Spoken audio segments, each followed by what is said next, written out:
પૈસો તો હોય પણ એને કેટલા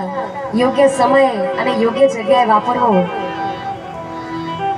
એ અમારા બાબુભાઈ, વીરજીભાઈ, દશરથભાઈ, વિનોદભાઈ, કનુભાઈ બધા ભાઈઓએ ખૂબ સારો એવો પૈસો એમનો વાપર્યો છે અને એવા માતૃશ્રીના ચરણોમાં લાખ લાખ કોટી કોટી વંદન સાથે અહીંથી રજૂઆત કરું છું ત્યારે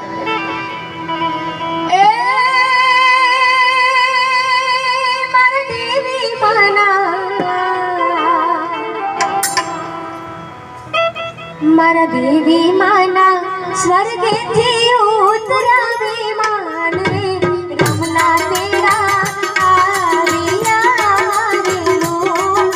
રઘુના તેરા આવિયા રે નો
દીકરીને વધારે લાગણી હોય મા બાપ ઉપર અને એવા બેન અમારા જમનાબેન હીરાભાઈ પુરાણિયા સૌથી વધારે દુઃખ એમને થતું હશે કે આજે બાપ પણ નથી હયાત અને મા પણ નથી ત્યારે